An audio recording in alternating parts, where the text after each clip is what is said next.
You eat chicken, you eat pork, you eat eggs. You think you're eating animals. You're not. You're eating soybeans. Transformed, disguised, hidden inside every piece of meat in every supermarket on the planet. But here's what nobody tells you. The soybean isn't just feed. It's a financial weapon. It's the reason two superpowers nearly went to war. And four companies you've never heard of, they control almost all of it. 77% of the world's soybeans become animal feed. Not tofu, not soy milk. Animal feed. In 1950, a chicken took 100 days to reach market weight. Today, 42 days. The soybean made that possible. Every year, this one crop covers an area larger than Texas and California combined. It pulls $25.6 billion worth of nitrogen from thin air for free. And in 2018, China weaponized it. They slapped a 25% tariff on American soybeans, and U.S. exports collapsed by 75% overnight. How did a humble bean become the most powerful crop on Earth? How did ancient Chinese emperors use it to control heaven's mandate? And why are scientists now trying to replace it with microbes grown in steel tanks? From the sacred granaries of ancient China to a shadow war between superpowers, this is the story of the protein empire. Our story begins in the Yellow River Basin of ancient China, roughly 1100 BCE. In the less soil, the fine, wind-blown sediment that gives the Yellow River its name, early Chinese farmers waged a genetic war against nature. Their target was a plant called glycine soja, the wild soybean. Everything about this wild ancestor worked against cultivation. The plant grew as a slender, ground-hugging vine that tangled into mats across the soil. Seeds weighed just 1 to 2 grams each, barely heavier than a paperclip. They came wrapped in hard, impermeable coats that prevented reliable germination. A seed planted in spring might not sprout until autumn, or even the following year. The worst problem was the pods themselves. As they matured and dried, mechanical tension built up in the pod walls until they snapped open violently, catapulting seeds 10 feet or more, about 3 meters. For the plant, this explosive dispersal meant survival. For farmers trying to harvest a crop, it meant disaster. Domesticating this plant took nearly 4,000 years of patient selection. Farmers chose mutations that locked the shattering pods closed. They favored plants with softer seed coats that germinated on schedule. They selected erect, bush-like growth over the sprawling vines. Modern genetic analysis identified the specific genes involved in this transformation. The SH1 gene promotes the weak layer in the pod that causes shattering, and farmers selected mutations that suppressed it. The PDH1 gene controls the twisting force in pod walls, and the domesticated version disrupts this mechanism entirely. Wild soybean seeds weighed under 20 milligrams each, lighter than a grain of rice. Their seed coats were so impermeable that a seed planted in spring might not germinate until the following year, or even the year after that. By the time of the Shang and Zhou dynasties, domesticated seeds had grown 5 to 10 times larger, an extraordinary increase achieved through selection alone. Archaeological proof came from the Daxinzhuang site in Shandong. Excavators found a bimodal distribution of seed sizes, 2 distinct populations in the same soil layers. Small seeds consistent with wild plants, large seeds consistent with cultivated crops. The smoking gun of domestication. Farmers were growing a genetically distinct variety while wild soybeans still invaded as weeds. None of this happened by accident or cooperation. Ancient Chinese farmers broke the shattering pods, softened the impermeable seed coat, and forced the vine to stand upright. They turned a chaotic weed into a harvestable miracle through sheer persistence. The ancients developed precise techniques to manage this difficult crop. The Fan Shengzi Shu, a farming manual from the Han Dynasty, instructed farmers to harvest when the pods turned yellow, not brown. At this precise moment, the seeds had reached full maturity, but the pod walls hadn't dried enough to generate shattering tension. 2,000 years ago, Chinese farmers had solved the timing problem through careful observation. A question remains. Why would Chinese farmers invest such effort into this difficult plant? The answer lies in a problem that has plagued agriculture since its invention: the problem of nitrogen depletion. Northern China's primary crop was millet, a starchy grain that fed millions across the region. Millet consumes nitrogen aggressively. Each harvest strips it from the soil. Without replenishment, yields crash within a few seasons. What the soybean offered was something extraordinary. As a legume, it could perform biological nitrogen fixation through a symbiotic relationship with soil bacteria called Bradyrhizobium japonicum. The bacteria colonize nodules on the roots, where they convert atmospheric nitrogen into ammonia, a form that plants can actually use. Slice open a healthy nodule, and you'll find it pink, colored by hemoglobin, a protein that manages oxygen flow to the nitrogen-fixing machinery inside.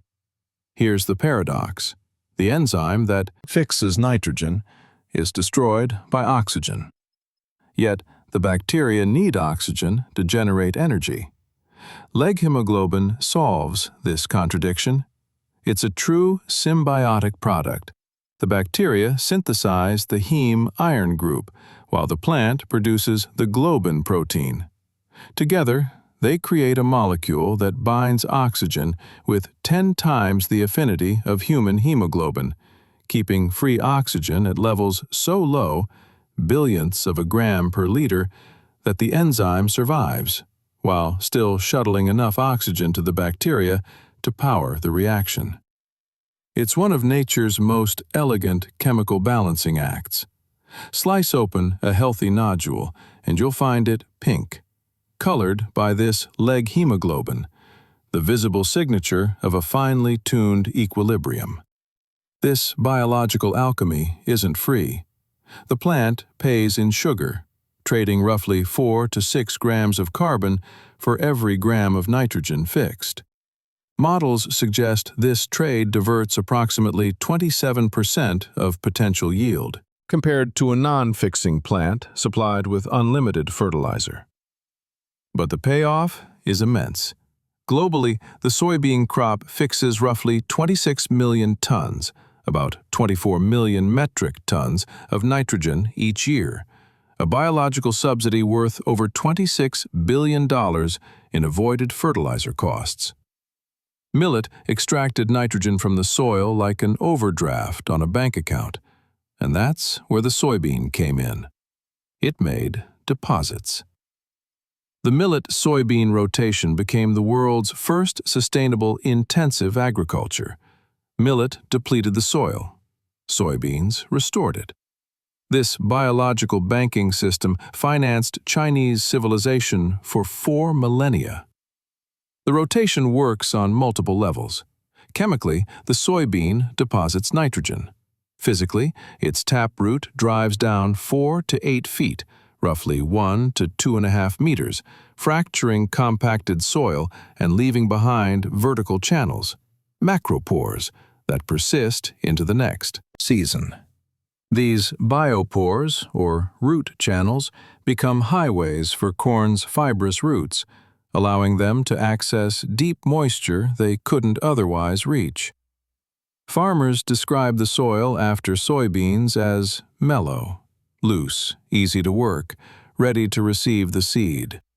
Around 2200 BCE, a severe climate event struck the northern hemisphere, what climatologists call the 4.2 Ka event, a major climate crisis that reshaped civilizations. Drought gripped the region, and millet crops failed across vast areas. The soybean survived. Its drought tolerance earned it a permanent place, not just as a protein source, but as the famine crop that could save populations when other staples collapsed. Ancient farming manuals solved the remaining harvest problem with precise timing. The Fan Shengji Shu instructed farmers to cut soybeans when the pods turned yellow and the leaves fell, before the group fully. Dry pods could shatter and scatter the harvest across the ground. This simple observation transformed a wild weed's survival mechanism into a manageable crop. By the Zhou dynasty, around 1000 BCE, the soybean had risen from humble food to sacred status. Chinese civilization organized its agriculture around the Wu Gu, the 5 sacred grains: rice for the south, millet for the north, wheat for the center, hemp for fiber and food, and soybean, which they called the meat of the fields. Mythology attributed these discoveries to Shen Nong, the divine farmer, a being with the body of a man and the head of a bull. According to legend, Shen Nong tasted hundreds of plants to determine which could safely feed humanity. His stomach was said to be transparent, allowing him to observe the effects of each plant. Stories claim he suffered poisoning up to 70 times in a single day during his quest. That myth likely memorializes generations of dangerous experimentation required to make soybeans edible. Raw soybeans contain trypsin inhibitors that block protein digestion and compounds that cause severe intestinal distress. Shen Nong's 70 poisons may represent the collective suffering of early peoples learning which processing methods could make this difficult bean safe to eat. A second myth gave the soybean divine lineage. Hu Ji, the Lord Millet, was supernaturally conceived when his mother stepped into a god's footprint. Fearing the signs, she abandoned the infant 3 times, in a narrow lane where oxen and sheep huddled around him, in a vast forest where woodcutters found him, on the frozen ice where birds descended to cover him with their wings. Nature itself protected the child who would teach humanity to cultivate the grains, including the soybean, explicitly named in the ancient Book of Odes around 1000 BCE. Linguistic evolution traces the soybean's rise through society. The ancient character shu meant pulse, a humble category. Over centuries, it merged with dough, the word for a ritual bronze vessel used in sacrifices, a high-stemmed bowl that lifted offerings toward the heavens. The content took the name of its container. The soybean rose from peasant food to sacred offering. Confucius himself declared, "I do not eat without jiang," the fermented soybean paste central to civilized dining. At the heart of every capital city stood the shuji altars, the altars of soil and grain. The emperor's legitimacy depended on successful harvests. The principle was simple. Whoever controlled the grain controlled heaven's mandate. One problem remained unsolved.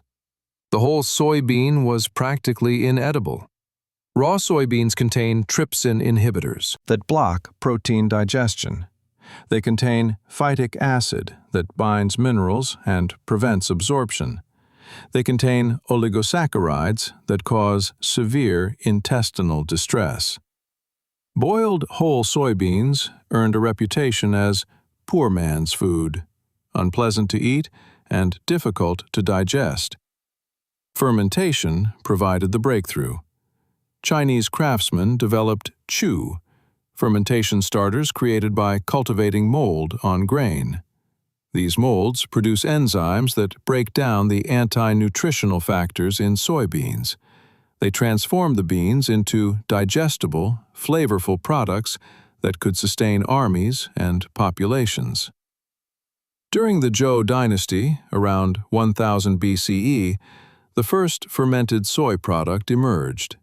Shi, fermented black beans created through a combination of salt and fermentation that allowed storage for years.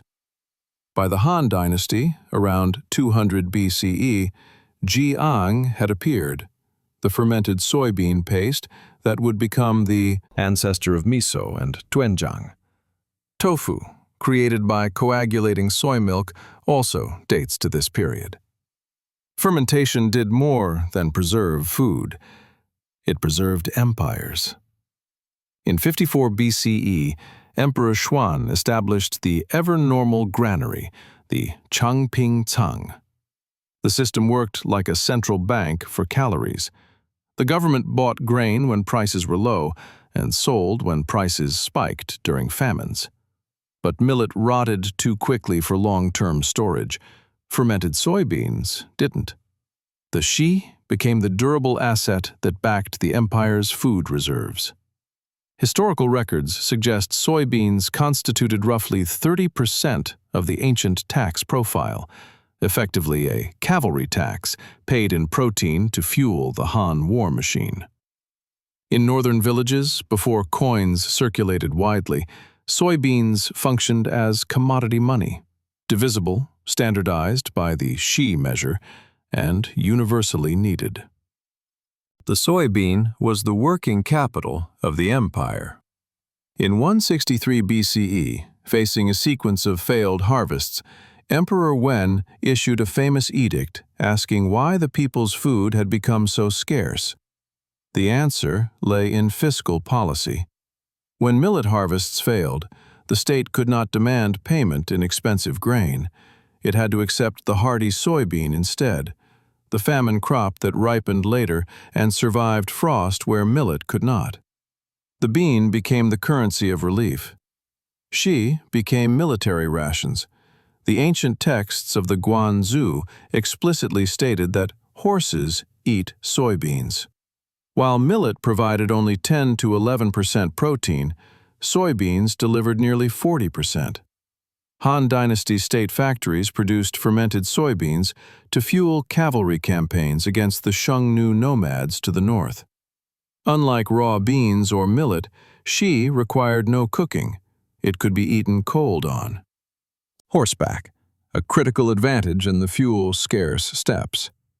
Archaeological excavations at the Mawangdui tombs, sealed around 165 BCE, found pottery jars containing fermented black soybeans still intact after 2 millennia.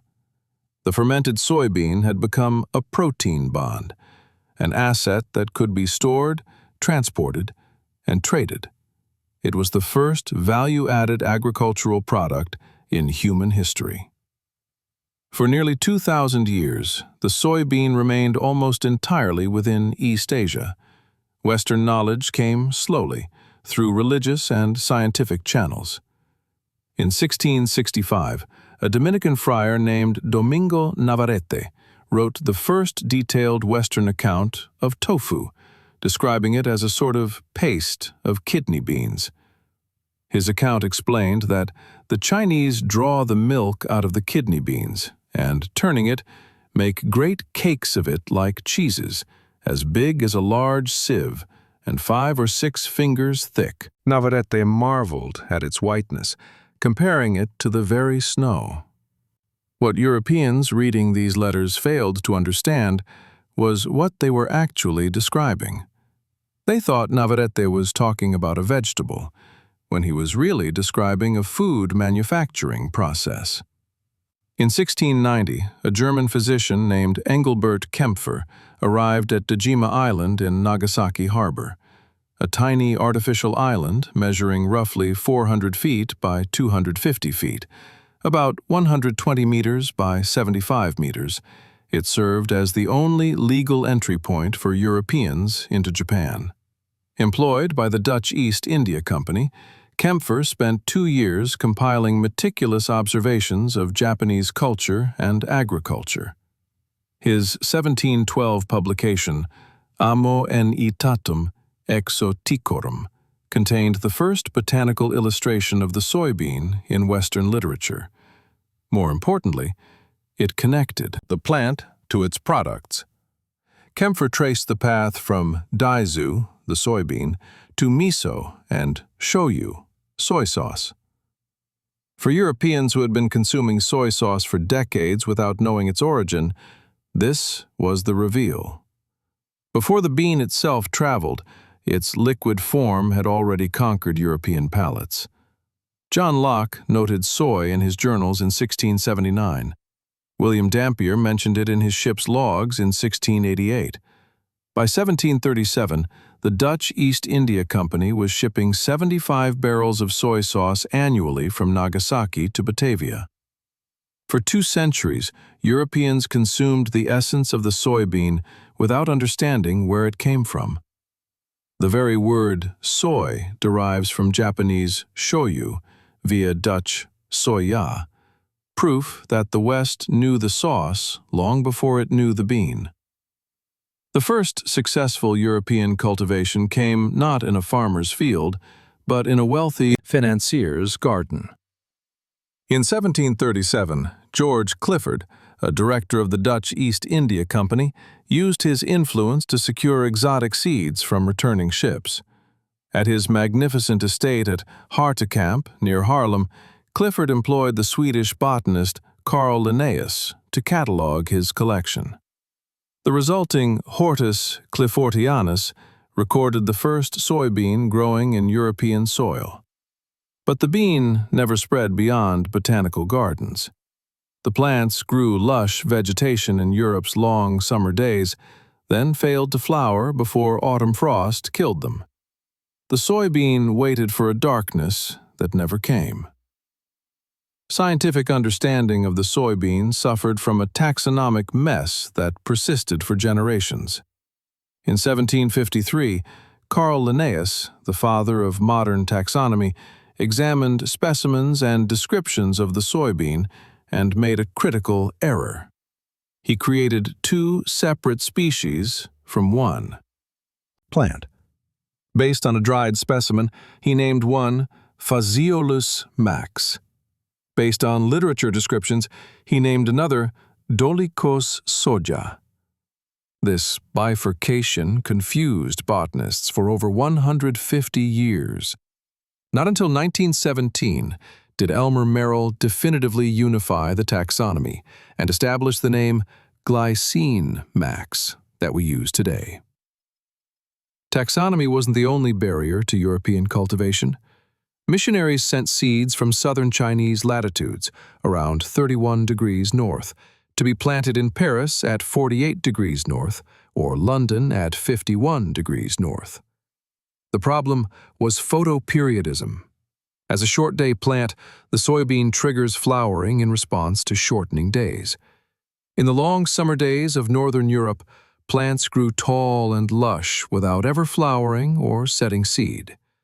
The plant waited for a darkness that never came. The soybean's failure in Europe wasn't a failure of science or effort. It was simply geography.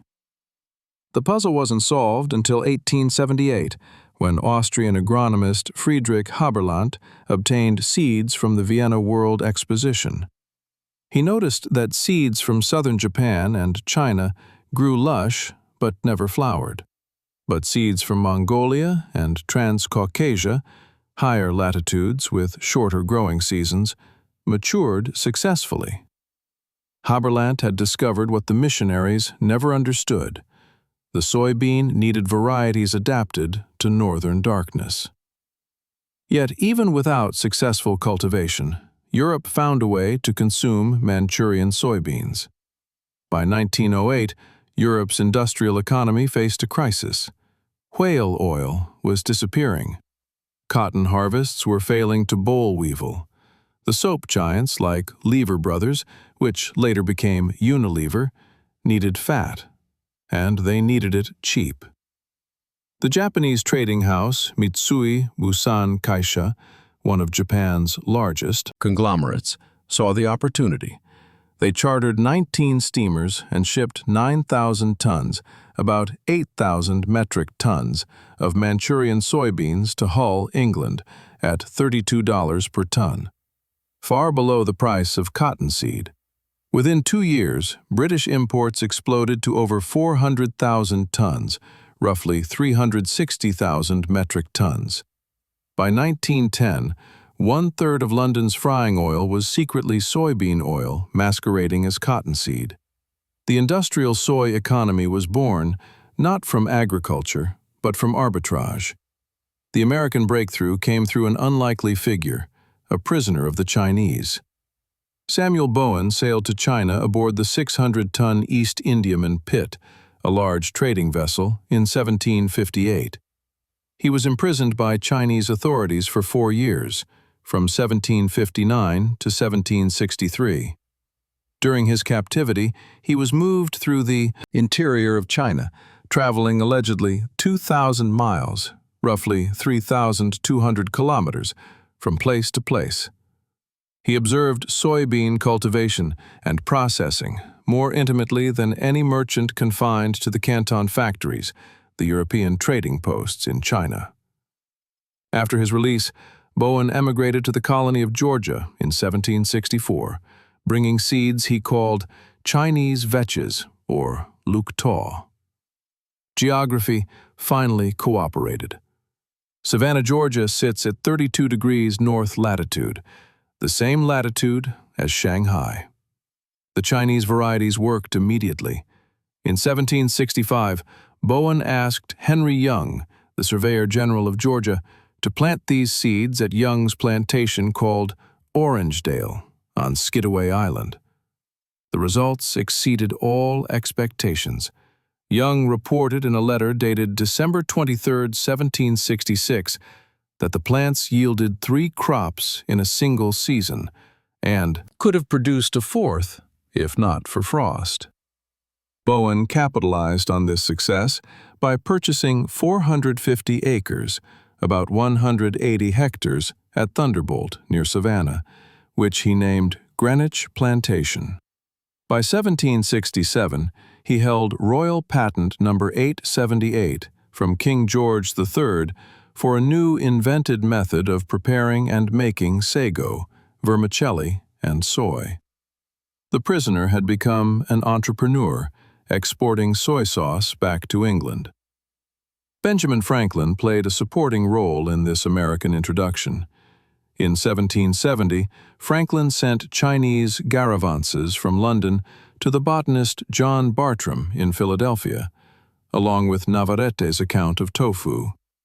Franklin correctly identified the nutritional potential of the crop, distinguishing him from others who saw it merely as a sauce ingredient or animal fodder. What botanists in Paris couldn't achieve with decades of effort, Samuel Bowen achieved by accident of latitude. The soybean had found its new home. 3 men saw the soybean's potential when America remained blind to it. William J. Morse, born in 1884, became the father of the American soybean through his work as a USDA agronomist.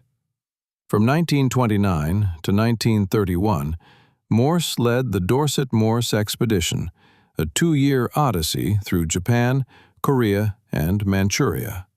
That expedition collected 4,578 soybean accessions, or seed samples, that would become the foundation of America's soybean industry. Morse introduced critical varieties like Mukden, collected from Liaoning Province in Manchuria and released in 1932, an early maturing variety perfect for the shorter growing seasons of Iowa and Minnesota. He also brought back Richland, with the stiff stalk essential for combine harvesting. Richland alone contributes roughly 8% of the genetic base of all modern American soybeans, a single Manchurian landrace, or traditional locally adapted variety, shaping an entire industry. His most lasting contribution was the maturity group classification system. Groups 0 through 8 organized by latitude, which allows farmers to select the right variety for their climate. A variety that thrived in the long summer days of Manchuria would flower too early in the American South, resulting in stunted growth. Morse mapped Asian latitudes to their American equivalents, solving the puzzle of photoperiod sensitivity. George Washington Carver, the brilliant African-American scientist at Tuskegee Institute, promoted the soybean for soil restoration in the post-cotton South. Carver developed soy-based paints, stains, and food products, understanding that this bean could heal exhausted southern soils while providing nutrition to impoverished communities. He produced what he called threefold agricultural bulletins, designed to be accessible to three audiences: the farmer, the teacher, and the housewife. Henry Ford saw in the soybean a factory without smokestacks. Ford built his soybean experimental laboratory in 1932 at Greenfield Village. His scientists developed soy-based enamel paint for car bodies, plastic gearshift knobs, horn buttons, and door handles from soybean compounds. Ford and Carver maintained a warm correspondence until Carver's death. Two men from worlds apart, united by a belief in plant-based industry. In 1942, Ford dedicated a laboratory in Dearborn as the George Washington Carver Laboratory and built a replica of Carver's birth cabin in Greenfield Village. On August 13, 1941, Ford unveiled the soybean car at the Dearborn Days Festival.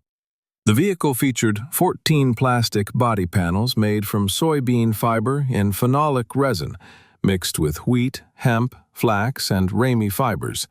It weighed only 2,000 pounds, roughly 900 kilograms, 1,000 pounds, about 450 kilograms, lighter than its steel equivalent.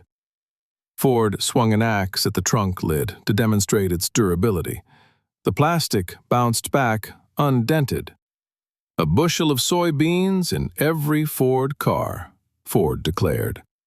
Between Morse's genetic library, Carver's agricultural advocacy, and Ford's industrial vision, the soybean transformed from foreign curiosity to American commodity.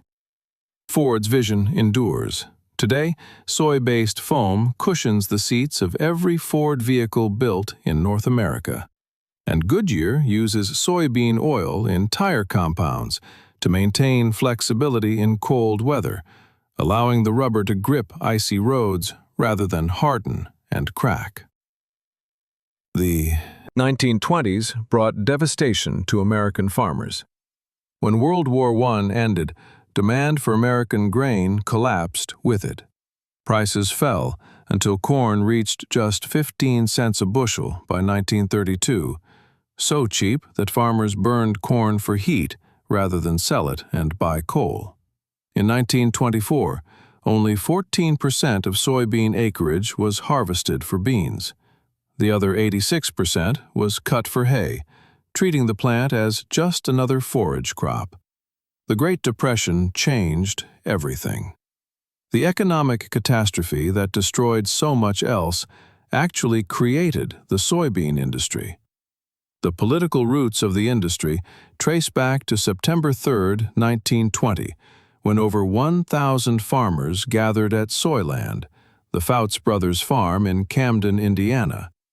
Taylor, Noah, and Finis Fouts were soybean evangelists who had been experimenting with the crop since 1904. Standing in the Fouts barn, this assembly founded the National Soybean Growers Association, which would become the American Soybean Association in 1925. Taylor Fouts was elected the first president. The new association lobbied aggressively. The Smoot-Hawley tariff of 1930 imposed tariffs of 2.5 cents per pound, roughly 5.5 cents per kilogram, on soybeans, and 3.5 cents per pound on soybean oil. These barriers blocked competition from Manchurian soybeans and created a protected incubator for domestic production. The Agricultural Adjustment Act of 1933 paid farmers to reduce corn and cotton acreage. That's when farmers discovered a loophole. The contracted acres could be planted with soybeans because the soybean wasn't classified as a basic commodity. It escaped the reduction mandates entirely. In January 1936, the Supreme Court struck down the AAA's processing tax in United States versus Butler, declaring that regulating agriculture was a state power. Within weeks, Congress passed the Soil Conservation and Domestic Allotment Act, essentially the same program reframed as environmental stewardship.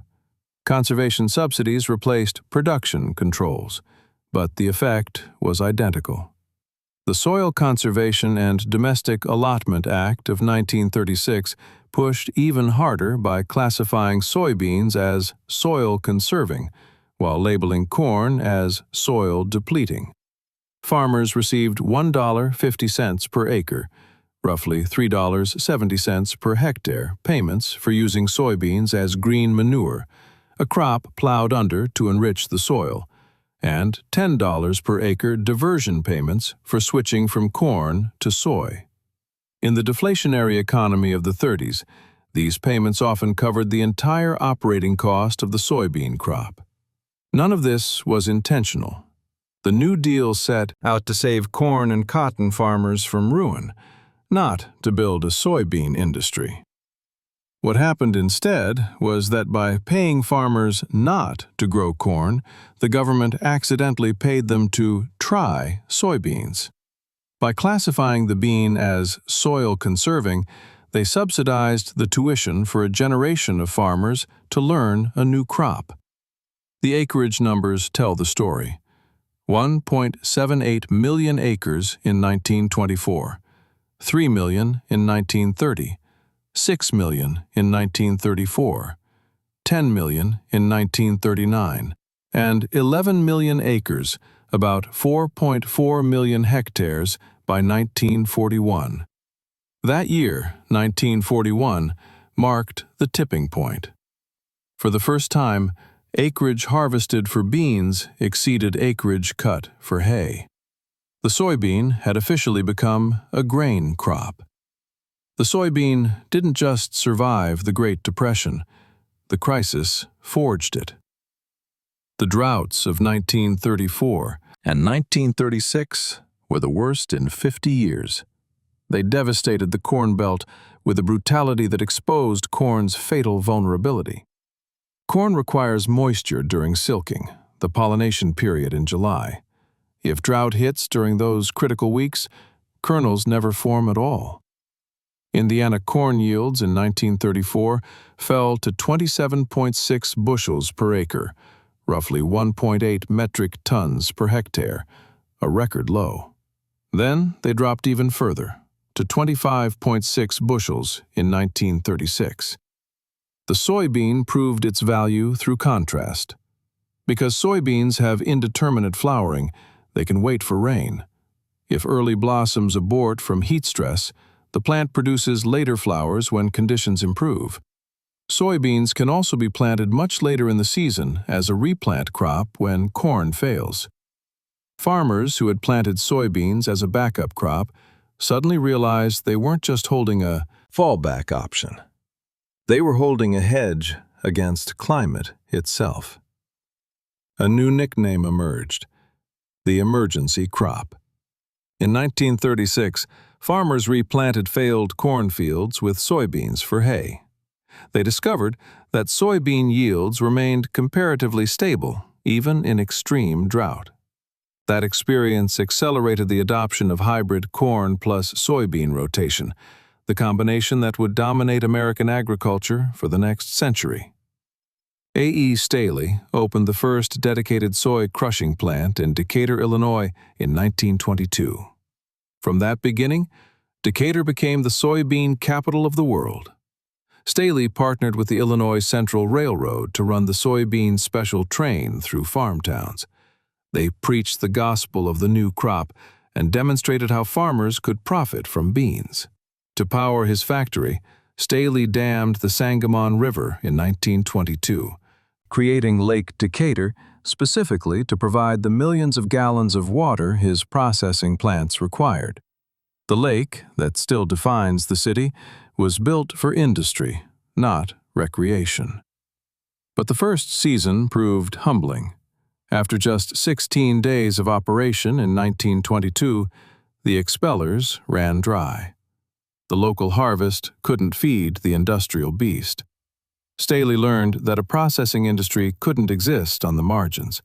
It required a massive, coordinated agricultural base to keep the machines running. In 1928, the Peoria Plan solved part of that problem. A consortium of processors, Staley, Funk Brothers, and GLF, the Grange League Federation Cooperative, offered farmers a guaranteed contract price of $1.35 per bushel. That simple promise de-risked the crop for Midwestern farmers, encouraging mass adoption. Before farmers would plant, they needed a guaranteed buyer. The processors created one. Processing technology evolved rapidly through three distinct phases. Before 1930, hydraulic presses squeezed oil from soybeans in a labor-intensive process that recovered only 80 to 90% of available oil. Expeller presses improved efficiency in the 1930s, but posed fire hazards. By the 1940s, solvent extraction using hexane achieved 95 to 99% oil recovery, making industrial-scale processing economically viable. The transition wasn't bloodless. In 1935, the Glidden soybean plant in Chicago was destroyed by a massive solvent explosion, killing 11 workers and leveling the facility. But that disaster drove rapid standardization in safety engineering. Explosion-proof electrical systems, remote control rooms, strict separation between extraction towers and other buildings. These expensive safety requirements ensured that only well-capitalized firms could afford to play the game. The transformation of soybeans into high-value products required more than mechanical innovation. That's where Percy Julian entered the story. Julian, an African-American chemist hired by the Glidden Company in 1936, revolutionized soy chemistry. His work produced alpha protein, the first isolated soy protein, replacing milk casein in industrial applications. During World War II, Julian created air-o-foam, nicknamed bean soup, a fire-suppressing foam that saved sailors' lives on burning aircraft carriers. That single application demonstrated that the soybean could function as a weapon of war. Julian also invented spread satin, the first water-washable latex paint using soy derivatives. War accelerated everything. Crushing capacity exploded from 60 plants in 1940 to over 200 plants by 1945. Soybean meal replaced imported fish meal, whose supply was disrupted by conflict. Soy oil replaced tropical oils from the Pacific Theater. The Commodity Credit Corporation guaranteed $1.60 per bushel, a price support that ensured profitability. The soybean had become essential to the American war machine. But the true turning point came in 1972. The Peruvian anchovy fishery collapsed. El Niño warmed the Humboldt Current off the coast of Peru, and overfishing had left the stock with no resilience. The catch plummeted from over 12 million tons to less than 2 million, roughly dropping from 11 million to under 2 million metric tons in just 2 years. Fish meal prices doubled overnight. Suddenly, the world's poultry and swine industries had no protein source. They turned to the American Midwest. But demand was so intense, and Soviet grain purchases had so depleted stocks, that soybean meal prices quadrupled.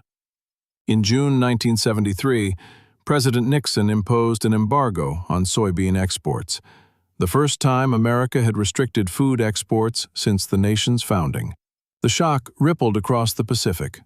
Japan, utterly dependent on American soy, realized its food security was hostage to Washington. Japanese investment flooded into Brazil, funding the transformation of the Cerrado, Brazil's vast savanna, into a second soy empire. The 1973 embargo created the competitor that now dominates the market. One question dominates the global protein supply: who controls it? 4 companies, collectively known as the ABCDs, control between 70 and 90% of the global grain trade. ADM, Archer Daniels Midland, was founded in 1902 in Minneapolis. Bunge was founded in 1818 in Amsterdam, now headquartered in St. Louis. Cargill was founded in 1865, at the end of the American Civil War. It remains the largest private company in the United States, with revenues of $165 billion. Louis Dreyfus Company was established in 1851 in Alsace and remains one of the few global giants still largely family-owned. These companies don't grow soybeans and don't farm. What they control is the infrastructure that moves grain from farm to feedlot, from producer to consumer. Their dominance starts with export terminals.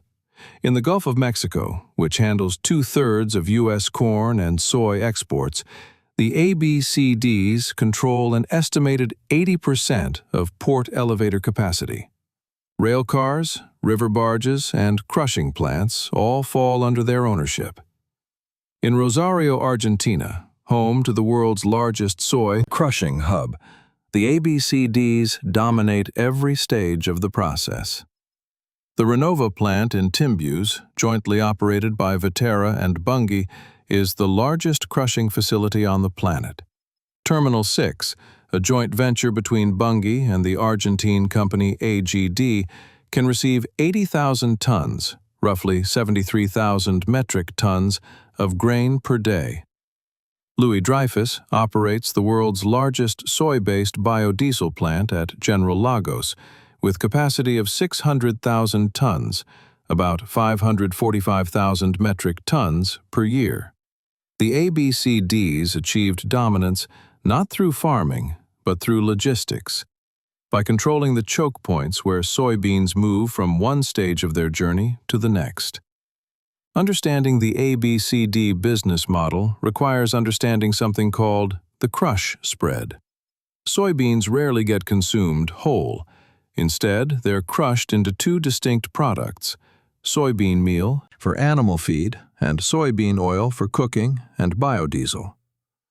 1 bushel of soybeans, weighing 60 pounds or about 27 kilograms, yields approximately 44 pounds, roughly 20 kilograms of meal, and 11 pounds, about 5 kilograms of oil, with about 5 pounds of hulls and waste.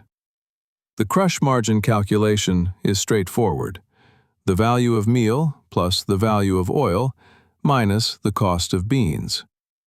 Using futures exchanges, the ABCDs trade this spread and lock in their processing margins months in advance. When crush margins run high, they accelerate processing. When margins thin out, they slow down. The real advantage comes from global reach. Because they own processing facilities in the United States, Brazil, Argentina, China, and Europe, the ABCDs can arbitrage across geographies. If crush margins look favorable in Argentina, but poor in the United States, they shift production accordingly. A smaller competitor with a single plant in Iowa has no such flexibility. The ABCDs operate proprietary trading desks that function like hedge funds. They act as both hedgers, protecting their physical inventory, and speculators betting on market direction. Their information advantage is enormous. With thousands of elevators, terminals, and processing plants worldwide, The ABCDs see grain flows in real time. They know how many trucks are waiting at a Brazilian port. They know the moisture content of corn in Illinois. They know the protein level of soybeans in Mato Grosso, Brazil's largest soy-producing state, often before this information becomes public. Satellite imagery lets them monitor crop health from space and predict yields with greater accuracy than public surveys. They even analyze shadows on floating roof oil storage tanks to estimate inventories that aren't publicly reported. Cargill has gone further by actively selling its omniscience. Through its Data Asset Solutions division, it combines supply chain data with algorithmic modeling to create trading products for institutional investors. The house doesn't just win at the table, it sells the cards. The desperation to control feed costs runs deep. In 2021, Tyson Foods was fined $1.5 million by the Commodity Futures Trading Commission for exceeding legal position limits in soybean meal futures. For 5 years, Tyson held positions that averaged 38% above the legal limit. Feed inputs account for 53% of the cost of growing a live chicken. They were willing to break regulations just to lock in price certainty. In 2019, ADM, Bunge, Cargill, Louis Dreyfus, and COFCO jointly launched Covantis, a blockchain platform for grain trade documentation. By controlling the digital architecture of global trade, these firms ensure they set the rules of the game. Their information advantage goes further. With thousands of elevators, ports, and plants worldwide, these companies see grain flows in real time. They know how many trucks are waiting at a Brazilian port or the protein content of Iowa soybeans before any public report is published. Their analysts even use satellite imagery to measure the shadows cast by floating roof oil storage tanks, estimating global oil inventories that remain otherwise unreported. They don't just trade commodities, they trade the future, armed with knowledge their competitors and customers can only guess at. Their dominance extends to finance itself. In markets like Brazil, where bank credit is scarce, the ABCDs step in as lenders. They provide seeds, fertilizer, and cash to farmers who pledge their harvest in return. This barter system, called troca in Portuguese, locks farmers into the supply chain before the seed is even planted. The harvest is already spoken for. These giants have also pioneered sustainability-linked loans tied to environmental targets. Bunge closed a $1.75 billion credit facility where the interest rate drops if they meet deforestation-free sourcing goals. COFCO secured $2.3 billion, the largest sustainability loan in the sector. These green finance requirements become a new barrier to entry. Only firms with massive scale can afford the tracking systems and auditing to qualify. The narrative of ABCD dominance now faces a new challenger: COFCO International. COFCO, China National Cereals, Oils, and Foodstuffs Corporation, operates as a Chinese state-owned enterprise. Through acquisitions of Nadera, a Dutch trader, and Noble Agri, based in Hong Kong between 2014 and 2017, COFCO transformed from a Chinese importer into a global trading powerhouse. Beijing recognized that dependence on Western grain traders created vulnerability. The ABCDs could theoretically restrict supplies during geopolitical conflicts. China needed its own infrastructure. COFCO won the auction for the STS-11 terminal at the port of Santos in Brazil, the largest port in Latin America. The company is expanding capacity to 14 million tons, roughly 12.7 million metric tons, per year by 2026. It has purchased 23 locomotives and nearly 1,000 rail cars to move grain within Brazil. China is no longer just a customer. It operates Brazilian logistics. The market is shifting from a U.S.-centric oligopoly to a bipolar system, the Western giants versus the Chinese state champion. The ABCD acronym may soon need revising to ABCCD, or perhaps just the Big Three. The soybean war isn't just commercial. It's a shadow conflict between superpowers. The Brazilian Cerrado, pronounced Cerrado, covers over 500 million acres, roughly 200 million hectares, an area roughly the size of the continental United States east of the Mississippi. Until the 1970s, it was considered agricultural wasteland. The soil was acidic, with pH levels between 4.0 and 5.0. At that acidity, aluminum becomes soluble and toxic to plant roots. Phosphorus binds to soil particles and becomes unavailable. Transforming this wasteland into the world's most productive soybean belt ranks among the greatest achievements in agricultural history. The Brazilian Agricultural Research Corporation, Embrapa, discovered that massive applications of lime could neutralize soil acidity. Farmers spread tons of pulverized limestone per acre, several metric tons per hectare, raising pH to neutral levels. Correcting soil chemistry wasn't enough. The soybeans themselves had to change. Traditional varieties developed for temperate climates at 30 to 45 degrees north latitude failed near the equator. In the consistently short days of tropical latitudes, they flowered when only a few inches tall, just centimeters high, producing negligible yields. Embrapa breeders identified genes for a long juvenile period that delayed flowering even under short-day conditions. This allowed plants to grow to full size before producing pods. The release of the Doko cultivar in 1980 marked a watershed. It was the first variety fully adapted to the low latitudes of the Cerrado, possessing a long juvenile period that allowed the plant to reach full size before flowering. Modern biotechnology added herbicide resistance and pest protection, creating complete packages for tropical production. In 2013, Brazil surpassed the United States as the world's largest soybean exporter. This wasn't a fluctuation, it was a structural shift in global agriculture. For decades, Brazil's Custo Brasil, its infrastructure disadvantage, eroded the benefits of cheap land and high yields.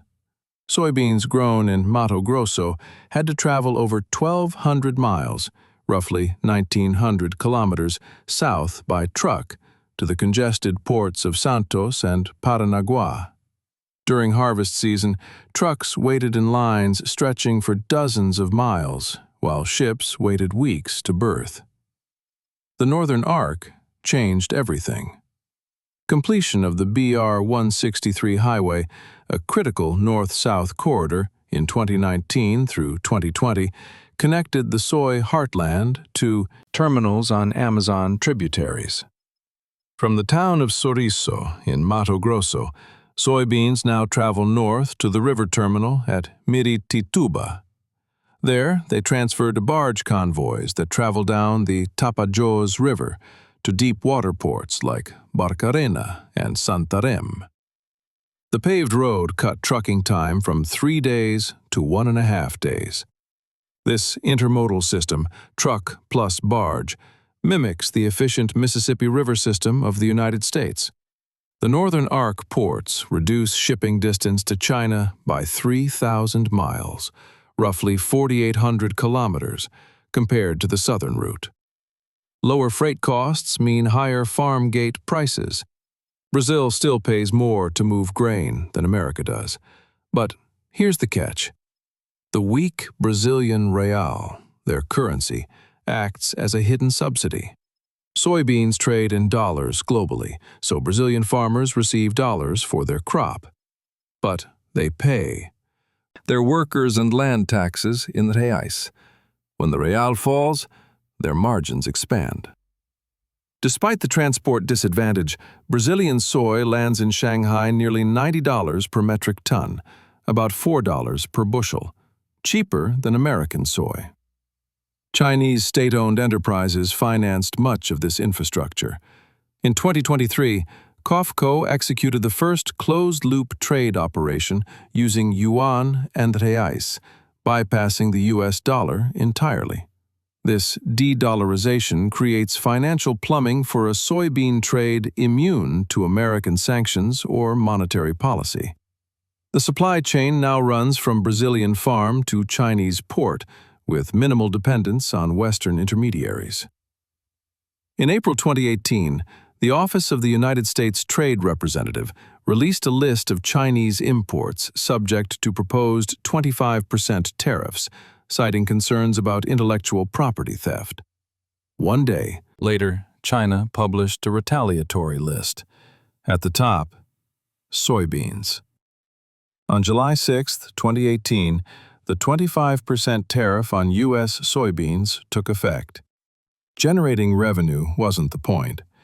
Inflicting political pain was. The soybean belt of the United States encompasses key electoral states: Iowa, Illinois, Nebraska, Minnesota, Indiana, Ohio. These states had been instrumental in the 2016 presidential election. By targeting soybeans, Beijing aimed to activate domestic political pressure against the administration's trade agenda. The impact was immediate. U.S. soybean exports to China collapsed by 75%.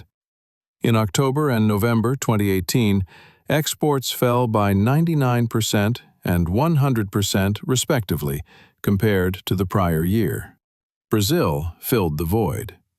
In 2018, Brazilian soybean exports to China surged to 68.8 million metric tons, roughly 76 million short tons, representing 82% of China's total imports. The U.S. share withered to 19%. The shift was visible at sea. Brazil dispatched over 1,100 vessels to China that year. The United States sent just 136, a ratio of nearly 9-to-1. The price differential was enormous. Brazilian soybeans commanded a premium of nearly $1 per bushel over the CBOT, or Chicago Board of Trade, benchmark. U.S. beans traded at a discount of 65 cents. That $1.60 per bushel difference represented a massive transfer of value from American farmers to Brazilian producers. Washington responded with the Market Facilitation Program. Over 2018 and 2019, the federal government disbursed more than $23 billion in direct payments to farmers. The average soybean farm received approximately $28,000 in payments, which in many cases exceeded typical farm income. China designed the tariff not just to hurt American exports, but to inflict asymmetric political pain on the Farm Belt. It worked in one sense, and failed in another. U.S. exports collapsed, yet Washington responded with massive direct payments. The trade war didn't destroy American soy. It proved that in the modern era, the soybean is too important to fail. But Beijing wasn't finished. Chinese feed scientists developed a quiet countermeasure: low-protein ration reform. By supplementing feed with synthetic amino acids like lysine and threonine, Chinese producers reduced the soybean meal requirement in pig and poultry feed from roughly 14.5% down to 13%. That 1.5% shift, applied across 400 million pigs and billions of chickens, erased the need for 6 to 9 million metric tons, roughly 220 to 330 million bushels, of imported soybeans annually. Muyuan Foods, China's largest hog producer, pushed even further, slashing their soy inclusion to just 5.7% by 2023. China didn't just diversify its suppliers, it structurally reduced its appetite. The Phase 1 trade agreement signed in January 2020 promised that China would purchase $36.5 billion in American agricultural goods. China fell short of those commitments. The structural shift proved permanent. China now sources 70% or more of its soybeans from Brazil. The U.S. share of the Chinese market has stabilized at a permanently lower level, around 20 to 25%. Brazil's soybean acreage expanded from 86 million acres, about 35 million hectares, in 2017 to over 114 million acres, roughly 46 million hectares, by 2023. An area larger than California, grown in just 6 years. Dependence on American soybeans taught Beijing a dangerous lesson. They built an alternative by buying Dutch traders, investing in Brazilian ports, and creating a parallel supply chain. The great decoupling of U.S. and Chinese agricultural systems isn't a future possibility. In the soy fields of Mato Grosso and the feed mills of Guangdong, it has already happened. China's countermeasures run even deeper. In October 2024, China approved 30 genetically modified varieties for commercial planting, including 3 soybean cultivars designed to boost domestic yields by up to 8%. This ended decades of hesitation about GMO agriculture. The Syngenta acquisition of 2017, when a Chinese company bought this Swiss seed giant for $43 billion, is finally paying dividends. China now controls Western seed technology to serve its own food security. And there's a final piece, the overland escape route. The new land grain corridor links Russia's Far East directly to Chinese rail networks. A massive grain terminal at Zabaikalsk on the Russo-Chinese border can transship 8 million tons, roughly 7.3 million metric tons, of soybeans annually. These are secure tons, arriving by rail rather than ship, that cannot be blockaded by any navy. Several forces now threaten the soybeans' dominance. But first, a reminder of what's at stake. In 2023, Egypt's poultry industry collapsed. The nation imports 70% of its animal feed. When the Egyptian pound lost half its value against the dollar, imported soybean meal became unaffordable. Importers couldn't access enough dollars to clear cargoes sitting at port. Poultry farms ran out of feed. Farmers began mass culling healthy chicks, not for food, but because they couldn't afford to feed them. Retail chicken prices rose 60% in a single year.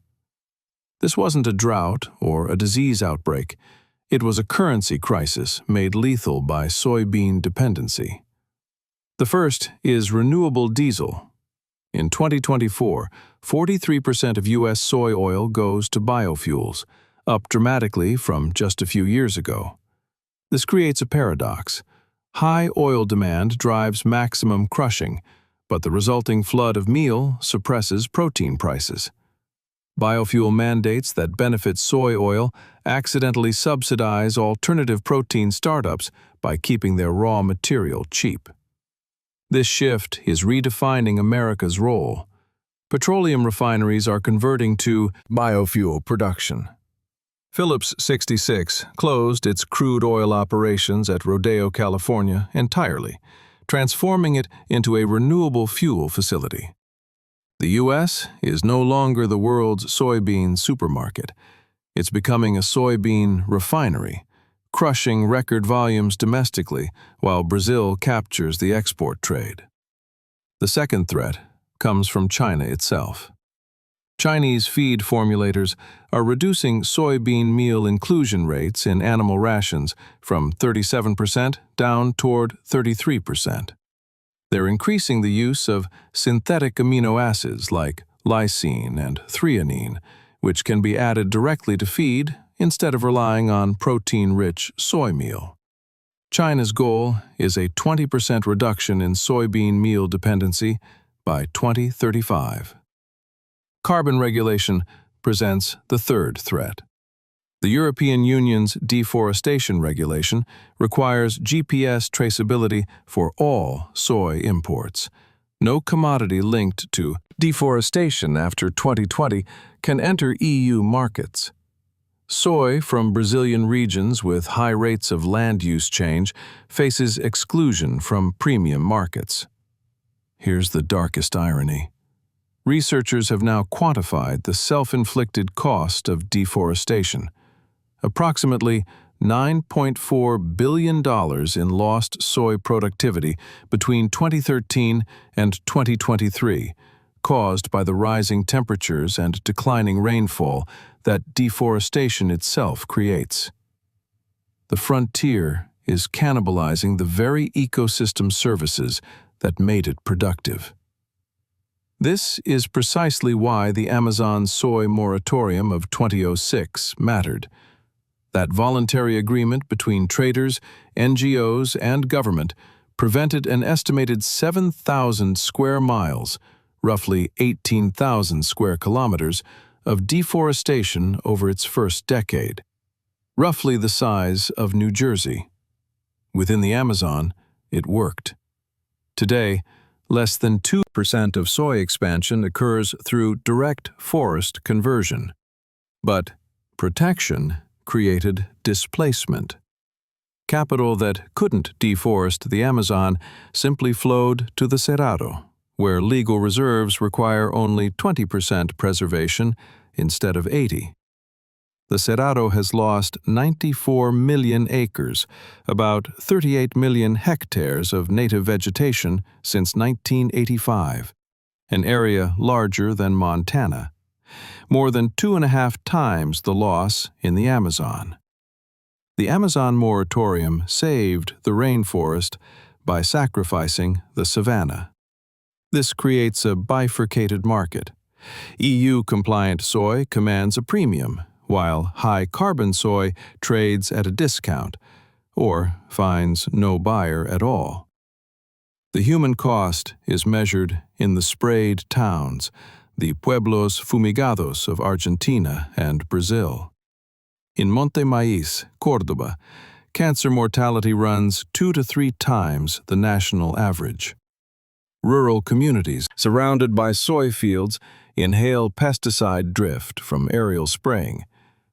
In Rio Grande do Sul, beekeepers have reported the deaths of hundreds of millions of bees, poisoned by the insecticides coating the seeds.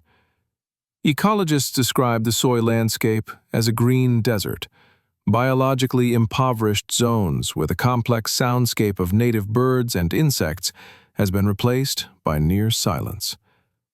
The fourth threat is the most profound: precision fermentation. Scientists can now produce protein using microbes in fermentation tanks. These microbes consume methane or hydrogen and convert it directly into protein. No farmland required, no weather risk, no deforestation.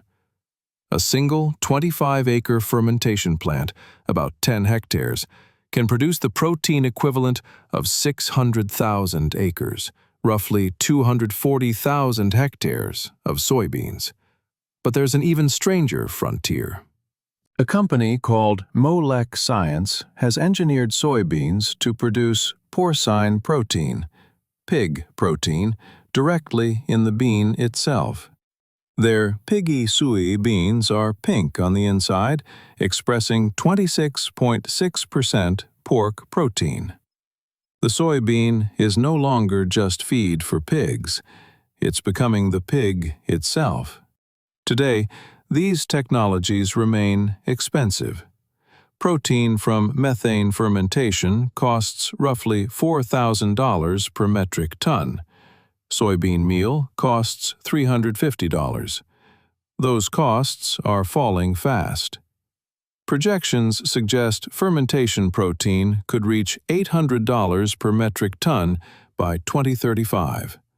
By 2075, it could fall to $300, cheaper than soybean meal. The question is no longer whether alternative proteins will compete with soy. It's when. China isn't waiting. In early 2024, China's Ministry of Agriculture approved Callista's feed kind, a methane-fermented protein for use in aquaculture feeds. Their 5-year plan explicitly prioritizes synthetic protein as a strategic sector. Beijing sees fermentation as a biowall against import dependency, a way to produce protein domestically without importing hundreds of millions of tons of beans from across the Pacific. Their target? 10 million metric tons, about 11 million short tons, of alternative protein capacity by 2030. Because microbial protein is more concentrated than soybeans, that capacity could displace roughly 28 million metric tons, around 31 million short tons, of imports.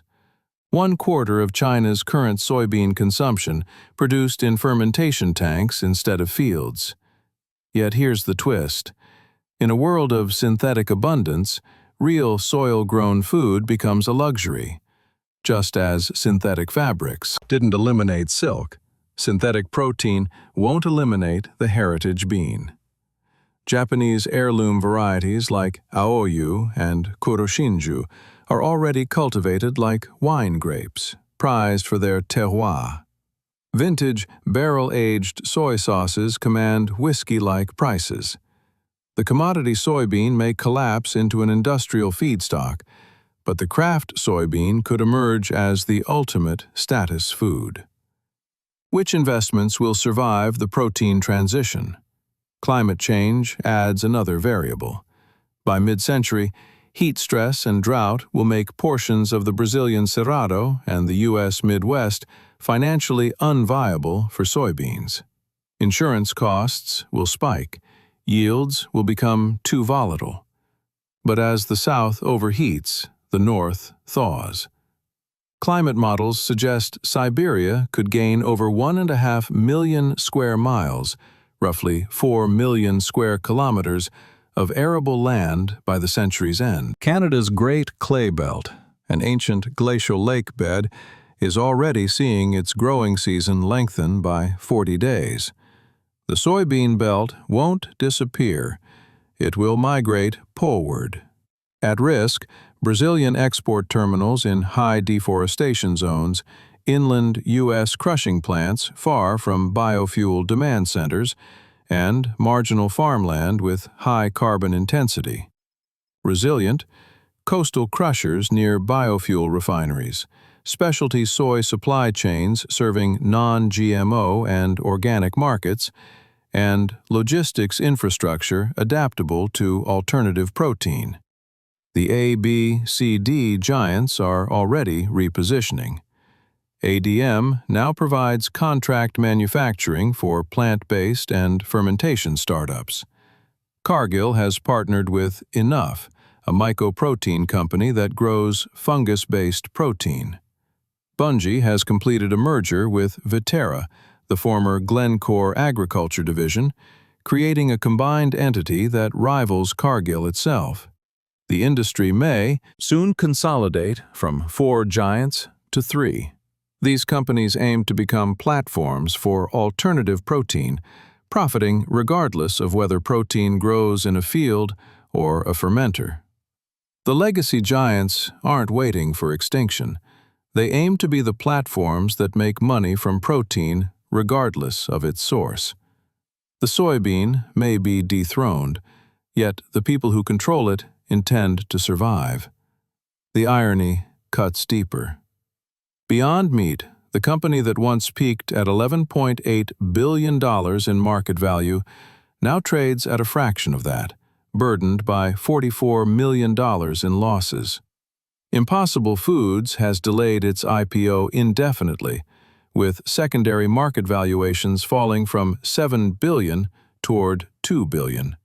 Meanwhile, JBS, the Brazilian-owned meat giant and world's largest meat packer, has been quietly acquiring plant-based brands: Vivera, the vegetarian butcher; Ozu, Plantera.